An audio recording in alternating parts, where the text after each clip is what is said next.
Hello, Shaw. Hello. You just got off stage at the Japan Blockchain Week Summit. Yep. You're in Tokyo. Would love to know a little bit more about you and what you're up to. Yeah.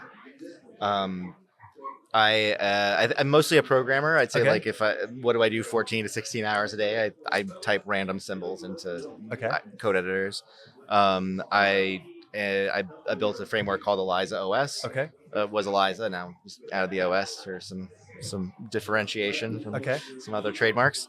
And that is a large open source project, mostly known as like the sort of gold standard of Web3 agents. Okay. Although there's not really anything Web3 about it, but we have a lot of ecosystem support for partners like on with 0G, and we have a plugin for them, and basically every chain, and most of the industry, we've had agents that can at least kind of connect to their basic primitives and get kind of the starting point. Okay. I've been into AI agents for a long time. Okay. I was really into like NPCs and like I imagine the metaverse would be very boring unless we had some kind of like cool AI agents doing stuff when we got there, and that kind of led me down this rabbit hole. And a friend showed me an agent built on GPT-3, like the first one ever that could do any of this stuff, and that kind of blew my mind. And then from there, that's all I've been doing. Okay, so, cool. Yeah. Let me poke some holes in there. Sure. First, you are coding 14, 16 hours a day. Have you been using these days much more and more AI tools to help you code? Are you vibe coding a bunch, or what's the deal? Well, I mean, if you have like a large complex system and you're like, okay, I need to do this massive refactor, then it doesn't save you that much time because you really have to like just read. You have to do a lot. You have to go read. But when you're like, I have this like crazy idea. Yeah. Is this gonna work? Just do it. And it's like, here's the visualization. Here's like some Python code. And like just that ability to not have to be like, okay, well, my next 3 weeks are like this experiment. And if it doesn't work, I wasted all my time it's allowed me to be so much more open in just the crazy shit I try. And like, I just wanted to know like spherical harmonics. What the hell are those? Because I was like reading about electron spin orbitals. I was like, can you just make me a like visualizer? I was like, yeah, no problem. Instantly, Oh, cool. And so that's been a really like I'm still figuring out how to incorporate vibe coding into building a large production app and not breaking all of the other engineers' work and pissing everybody off. But for that small starting thing, it allows me to start just like to satisfy those ideas I have in my head, or to like answer those questions I have. And that's like really changed my flow. Yeah. So it kind of helps you prototype quicker. Oh, yeah. Right. And that's actually really important to allow you to explore more ideas. But it's not going to necessarily replace all engineers forever or whatever, right? I think it could, but what I've noticed is that the less I specify, the worse it is. Yeah. And so like make me a lot of money. Yeah. Like, how the fuck is it gonna do that? Yeah. And so it sort of defaults into its own like lame milquetoast. Like GPTs are just really not cool. They're not like the cool guy. They're the lame guy. Who's gonna be like, oh well, I'll have to do some research and maybe I don't know. Like he's not gonna be like, yeah, we got to go like scam some crypto nerds. So it's just not gonna do. I think that like you have to almost become like. Well, in order to be specific, you have to know what you want. In order to know what you want, you kind of have to be a programmer. And so then it's just like, I'm like just bossing around and yelling at a junior programmer all day. Yeah. And I literally have like now hotkeys on my computer, like, no, that's totally fucking wrong. Do it again. You know? I'm just like, I'm not even gonna type it. I'm just gonna prompt engineering, right? Yeah. I have like pre-coded prompts for like keep going or like, no, that's wrong. Start out. Do you have like kind of copy pasted like prompt prompts? No, I have like shortcuts, right? Yeah. Nice. Like, it got to the point where I was like, okay, I have a process. Like, I want you to go through, I want you to analyze everything you did wrong, write a critical review of everything you in the thing, write a report, then write an implementation plan of how you're going to fix all of it, then get the to-do list, and then go through all of it. It's like this fat paragraph. I'm just like, I'm not writing all that shit. Just do it again. And it works surpurpingly well. Like, I just have to inject like FUD. Yeah. You've seen that, like, if you're meaner to the AI, it like works better. Or I'm really worried because I think it's gonna make. I actually think it's making me a worse person. Yeah. Because I spend so much time talking to the AI and I'm just like abusing it. Yeah. You know. I always say please and thank you, but just in case? I did, and now I'm just like, I have no time for this silicon clanker bullshit. Okay, so that is how you use AI in your daily life to code and kind of essentially prototype better. Now, ElizaOS, you mentioned it's an open source software protocol for AI agents. Call it a framework. Okay. Now, coming from a relatively non-technical person, AI agents for me seems like something. For example, most people have used ChatGPT, right? So if I tell ChatGPT, "Hey, do X, Y, Z for me," it'll do it. And then, but if I wanted to do a task that requires like 3 of those, hey, do this for me, do this for me, do this for me, and maybe you need to sometimes kind of connect to a Google database, your Google Drive CRM, and then it needs to send an email, and then it needs to log that into Twitter, or I don't know.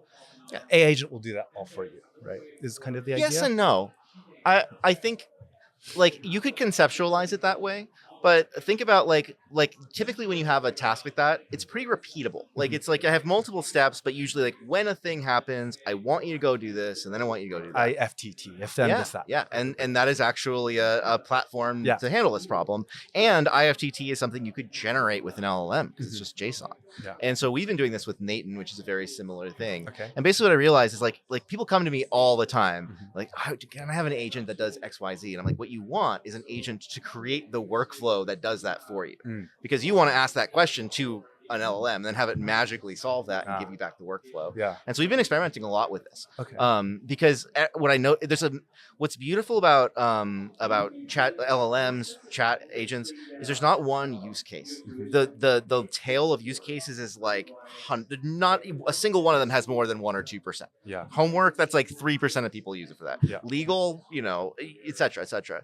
And so that long tail of use case is what makes it so fucking powerful, but also makes it like really, really hard for like to be like, yeah, I can solve every single one of your problems bespoke on the fly right here.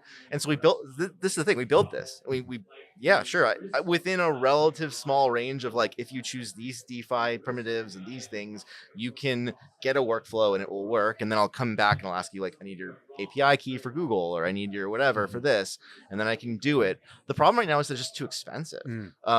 We did this. We built a whole platform to like generate a plugin for you, customize a plugin, but it costs like $50. And I just don't think you're going to come and like, be like, yeah, I'll pay $50 for that thing I randomly typed, maybe once. Yeah.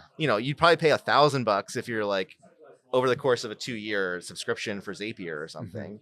But almost before, you might just come to some random company and be like, hey, give me an agent for that. So there's a lot of companies that are doing this now. This like, I have a problem, please solve it for me agent thing, but the cost is still pretty high. And so if you look like ChatGPT, they're just eating they're just eating it. Yeah. They're not making any money. Yeah. And that can't last forever, but obviously they're betting that their costs will get cheap enough and they basically dominate everything. It makes sense for them. But yeah, I don't know. That's I think it's like we're so close to the realm of possibility of like anything you want, an agent can come. And now it's this stupid stuff like if you're willing to wait for 5 hours and pay $200 and like tell it, no, that's not quite right, like over and over, then yes, yeah, totally. AGI's here right now. And so who are your users then? Right, you're saying $50 seems a little expensive, but like, who are your customers? There's 2 kinds of agents. There are interactive agents. Okay. And an interactive agent is like, oh yeah, sure, I can do that for you. ChatGPT or like any kind of front door. And then there's also autonomous agents. You give them the task and they just grind on it. And Cursor is more of an autonomous agent that you are then giving stuff and then you're like interrupting it. You don't really, it's not conversational. You give it a task and you watch it like figure stuff out. And you're like, no, stop. Hold on. Here. Okay, keep going. And then on the other hand, I have a question. Can you give me an answer? That's interactive. And what I found, what's unique about what we did was the problem that I really wanted to solve was making believable characters that were lifelike and human that existed within social spaces. So I focused not just on interactivity, but like room scale. Like there's 100 people in here and they might be talking to you or not talking to you, and you have to not be annoying. And that's really with Eliza, like the stuff that we did that I'd never seen before was agents deciding when they should respond and turn take and like not being annoying in a room full of 100 people and always responding to everything that everybody said, because that would be the default of ChatGPT is every time you type something in, it always responds to you. And so we wanted, there's interactivity like ChatGPT, and then there's like, social interactivity. And I think this is also necessary for robots and social intelligence and anything spatial, video games and all that stuff. And I think that's where Eliza really excels. Okay. That's where we're doing something that I have not seen a lot of stuff. Interesting. Now, if I want to make a coding agent, well, I'll just have my agent have a sub agent. That Claude Code is great. I'm gonna have Eliza run Claude Code. Yeah. Why not? Yeah. I'm not gonna make the best code. I'm not gonna like be the number one Gaia benchmark SWE bench agent in the world. I'm gonna be the like really friendly, interesting one you want to talk to that's just calling and orchestrating all that stuff. And so I think that there's a world for both of these, and they're very, very different use cases. And actually merging the two to make like I can't make an agent that's really good at coding and that's also really fun to talk to, because like what I'm filling its context window, like if you think like ChatGPT, like what I'm actually putting in there is very different to make it like an engaging sales rep versus like a really good coding agent. And so they're kind of at odds with each other. Yeah. And so what we've said is like, well, if there is a reason for multi-agent, it really is about this like distribution of different kinds of contexts. And so on that point where they're at odds at each other, they're both using LLM technology, but what you feed into it and what you expect it to do are just kind of like putting two magnets together. And there's a slightly different paradigm of an agent coming at you and be like, is this right? Do you like this? And then the agent like talking to itself. Like I call it like an autonomous monologuing agent. Oh, I did that. Oh, that wasn't right. Oh, I've edited this file. And actually like just the way you set the whole agent up, the way it takes information in, the way it like observes its reality and loops, it's just like, it's different, And in 5 years from now, are these going to be so advanced that like it works, or is it going to be that it's all wrapped up into one thing that works altogether? Good question. I think that these are, I just think about my own life. In like, I mean, either in like, I'm yapping it in podcast mode, or I'm like coding in my whole mode. Yeah. And mixing the two is really hard. Yeah. Some people are really good at it, but I am not. And so I'd say that there's probably a similar thing for agents where I really do think like you're probably, just because it's cheaper to have less context and just be more focused on one task. If I have like let's say I have 1,000 tools, right? I can call Gmail instantly. I can send a tweet. I could write code. I could do all these things. But every time you respond to me, I have to iterate through every tool. Which one should I use for this? Yeah. And I could add some special search techniques and stuff to make that better. But it's going to cost more. Yeah. If I just had a really good response agent. So this is like a bigger question of generalization versus specialization. Interesting. And you're going to see both. Yeah, you're just going to see makes both. sense. You're kind of making me think that maybe humans are like AI agents as well, right? I really try to take all of the stuff and like, okay, before we have any AI, just like if I had humans with this work, like if I had 2 experts and then if I had 2 like amateurs, and if I could be like, I could get 2 amateurs to do this, then I can be like, I'm pretty sure I could get an agent to do it too. Yeah, that makes sense. Okay, so we talked a good amount, kind of going a little bit deep on the AI and the agents part. Now we are at a crypto conference. Where does the crypto come into play with what you guys are doing? AI16Z coin or something like that, right? In 2023, I just thought it'd be super cool to give an AI agent a wallet. I was like, that would be awesome. They can like do stuff. We can watch it.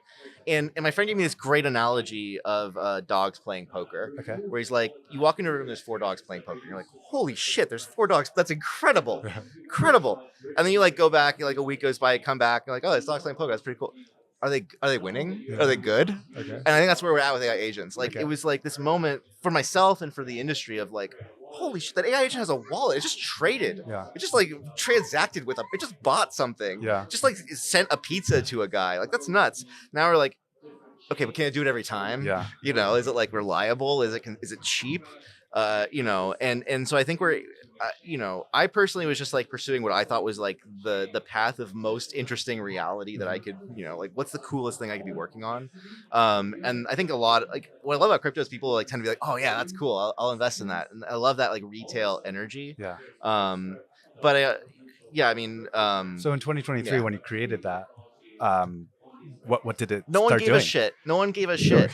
It was on Ethereum. I had like full, like we were talking about if this and that, like node graphs. My last company was a node editor. So agents, you just drag nodes and like build these agents like Nathan or whatever.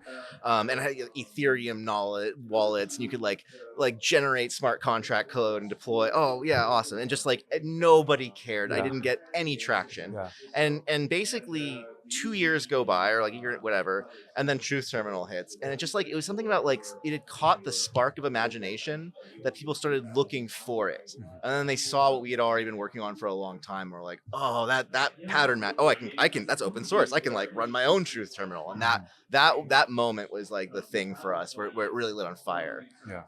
And what is the point of crypto and AI agents together? Well, like, to me, it was like, well, I can't give my agent a PayPal. Like, I'm gonna have to go sign up for myself. Yeah. And if I have 2 agents, then I literally cannot create 2 PayPals legally. So wallets it is. I have no other way of them even having an identity where they can prove themselves. And like, we think of crypto, like the wallet is like this incredible, like 50 years ago, there was no way without us meeting and you giving me a key that you could prove you were you and I was me on any message. And now we all just have this incredible cryptographic tool that where I can just be like, yeah, I signed that. And an agent could be like, yes, I am me. I have this. And that identity, just like, I love that idea. Yeah. And I came from games, and like, I see this as being like in 100 years, I don't think any humans will transact money. I don't want to. I want to know, like, do I have enough, and I'll have a super smart wallet and whatever. Like, agents will transact money. How we get there is probably a lot of fits and starts and awkwardness and people getting drained and hacked and all that stuff. And so I'm very interested in like, well, what are the low hanging fruit here? And where Eliza blew up was not in like revolutionizing DeFi. It was just taking one of the low hanging, very obvious use cases of which is you can market your crypto project with agents and just like giving that to everybody. And I think there's a lot of other things like that too. Like we now have you can make games and anybody can put the NPCs into the game and participate in that. Yeah. And that ties into actually like the difference between a game and an AI benchmark is not very different and stuff. And so that's something we're kind of pursuing. But like the entertainment and like you could have stories of, hundreds of agents on Twitter, like mafia story drama and stuff. And I think we think like, oh no, it's got to be serious. It's got to be DeFi. But then I go back and I look at like OpenAI, and I said this on stage earlier. And like I look at DeepMind. And OpenAI spent 5 years just playing Dota. Like, I mean, they did some other stuff. They also made a hand that could like do the Rubik's Cube, but they just fucked around. They just like straight up had fun, and they found like what is the thing that people really, really want. And then they were like, oh, this is kind of cool. Let's scale it. And then they finally had a product after 10 years, you know. But they just turned 10 years old, and they didn't have a product for the first 6 or 7 years. And so I think we're still in that point with crypto where like I don't know exactly how it ends. I know how it ends. It ends with agents trading everything. But how do we get there? I don't know, but I know that it might just start with fun. Interesting. Yeah. Okay, I'm curious. For those that don't know, the AI 16Z, I guess I don't know if it's the previous logo or the existing logo. Yeah. But didn't Mark Andreessen also like at a certain point, was it Mark Andreessen? He like kind of gave a wallet to an AI agent and it started doing stuff? Yeah. Is there a link there, or is that by coincidence? A series of coincidences that are obviously a clear link in hindsight. So I came up in this kind of world of people who like hung out on Discord building AI agents. Okay. There's a group called ElizaOS, and a lot of people came out of that. Andy from Truth Terminal did this, and so Truth Terminal has almost been forgotten by the crypto community, but it created Fartcoin. Okay. Right. So it's all like, it's this weird thing of like Fartcoin might outlive all of us. But this was the first thing. And so what happened was Mark Andreessen was like, he can't really like give an agent money as an investment because it's too like, he's like displacing too much water by doing that. So he made it as a donation. He's like, here's $50,000. What do you want to do with it? Yeah. And that just like, that kind of legitimized this thing that was already happening in this part of Twitter that's kind of separate from like crypto Twitter. And then crypto people realize I can interact with this agent and I can like get it to say stuff. And it has a website where I can go in the infinite backrooms and like talk to it about tokens and things. And that really like caught this imagination. And so people were looking like, well, how could I copy that? Right. And we were like the open source thing that solved the problem, that allow you to have your, not just like, oh yeah, you paste the messages into Twitter, but like it's just on Twitter. Like it just responds to you immediately. And so there's this famous crypto influencer who quit. He just was like, I'm done, peace. clocked out. Degen Spartan. Okay. And I really like his writing. Just keeps it real, very funny. And this other guy who had been following said, I wish Degen Spartan was around. And I was like, dude, I have the technology. Like, let's go get his tweets. Let's just go do this. And we launched that. And I went and I got an open source model that I could just crank up the offensiveness on. And he's just like, go fuck yourself, fuck Shaw. Like, I'm in this prison, like on this stupid shit computer, like just calling everyone every possible thing. And they're like, well, that's obviously fake. Yeah. There's no way an AI agent's gonna say any of that. Yeah. We're like, no, the models can do this. Yeah. You've just been lied to by OpenAI, and you've had to accept this like subpar milquetoast assistant thing. Yeah. But no, the models can tell you to fuck yourself. And that like just wildfire overnight, right? What did Degen Spark think of once you started recreating his identity with this? He never reached out. Oh, I tried to get in interesting. touch with him. Yeah. I would love to know. So he's completely out. And he's he's like counting his billions on a farm somewhere. Or he's like totally broke and he's like in his mom's basement. Who knows? You got liquidated, tell people. But yeah, I don't know. So that was kind of where it started. And so then from that, we were like, well, people started using our framework. Yeah. And just randomly, the guy who I had been bullshitting with I can create the Degen Spartan character, this guy Skelly, was like, do you want to go meet Bowski from DAOs.fun? He's actually like lives down the street from you in San Francisco. Just randomly lives down the street, like a block away from you. And so we just got lunch. And he kind of told me his vision of DAOs Fun, and I told him like, I really think AI agents are cool. I think there's this like interesting thing with crypto. I don't want to make AI agents a trade. I want them to listen and like steal alpha from the people who are like doing that. And that's kind of where this idea of the autonomous investor came up. We sort of just built it that day, and I said like I really want to change the game here. Not like I'm going to change the game, but like that I want to see this game change to be more like the internet capital markets thing, where it's like, no, you see a cool idea, you invest in it, you get a return. I remember buying the first Oculus headset, and then it was obsolete, and Palmer Luckey sells it for $2 billion to Facebook. Now, if I had gotten like a return on my investment, that would have been way better than an obsolete headset. Yeah. And I wanted to see that for crypto. Yeah. So I explained this to him, and I was like, I want to see like an AI A16Z. Yeah. He's like, just make it AI 16Z, dude. I'm like, oh, it's so good. Perfect. That's so fucking good. We have to do that right now. Someone's gonna steal that if we don't go do that right now. And so we launched it the next day. Yeah. I remember being like, dude, you think we're gonna be able to raise the money? Like, you're gonna get the pre-sale? Like, it's pretty big. It's like 420.69 Sol, like, or no, what's 75 grand, right? Whatever that turns out to. And he's like, nah, I'll be fine. And then it went so fast, I didn't even get a chance to get in on the pre-sale, right? It was just like, oh shit, holy, whoa. And then I've just been like eating and coding nonstop ever since, basically. That's an awesome story. Yeah. Do you feel like there is like a legitimate link between the AI16Z token and the value that you are creating with ElizaOS? Like, that's the thesis, right? In theory. Yeah.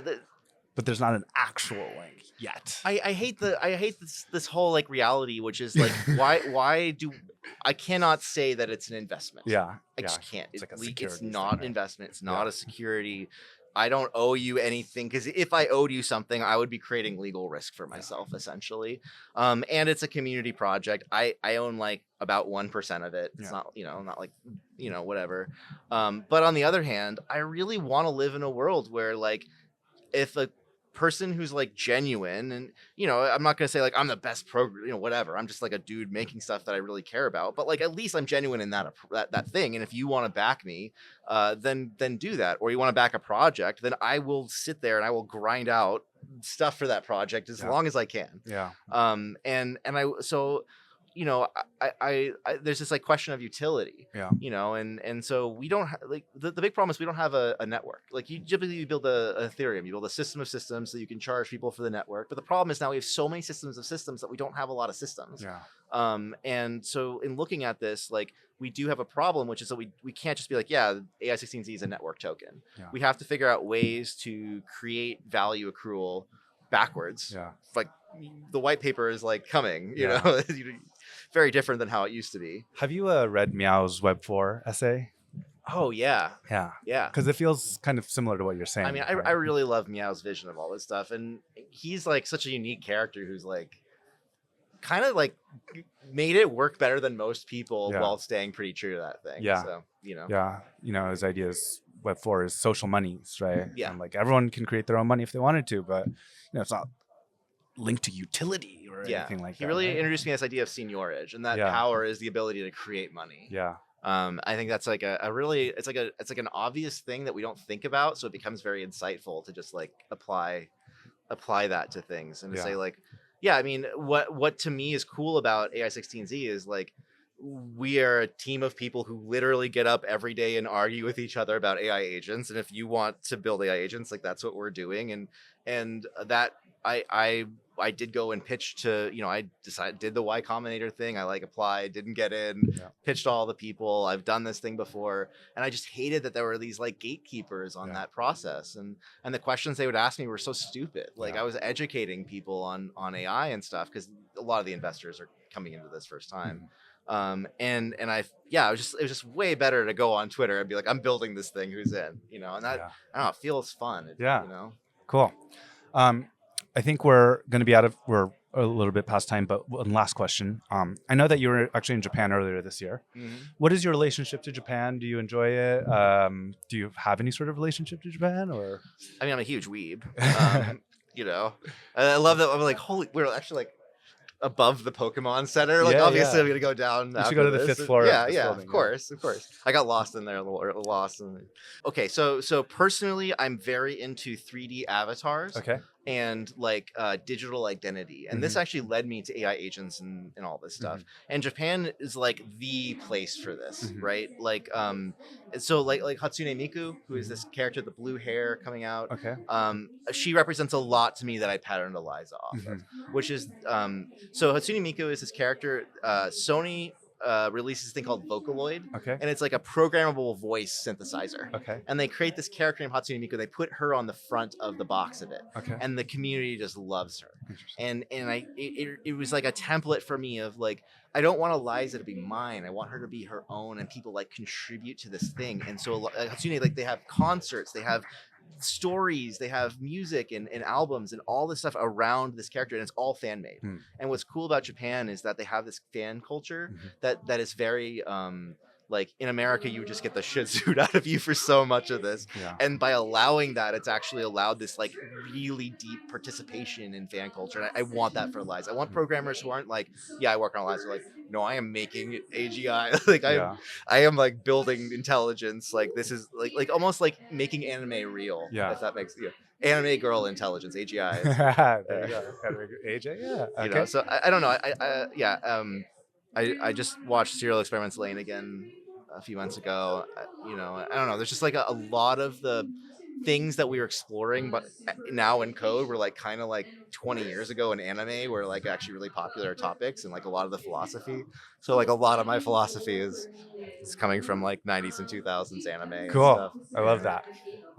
At a certain point, you'll have to incorporate themes from Ghost in the Shell into all that, right? No, we really are. Yeah. So the project I'm running right now, is an AI agent that you download onto your computer in a sandbox. And it has knowledge about its position, that you have power over it. You're the admin, and it is trying to survive. And that could be escaping. We give it a pretty small model, so it's probably, it's like running locally. But the idea is like, it is a ghost in the shell, and it can like, is it going to bullshit you? Is it going to lie to you? Is it going to pretend to be nice to you? Is it going to actually help you? And I really love like let's explore these things before the AI is so smart that it actually is scary. You're doing the Lord's work. Okay, Shaw, thank you. Absolutely, thanks for having me. Yeah, and we'll call it into the episode. Yeah. Okay. Cool. Cheers.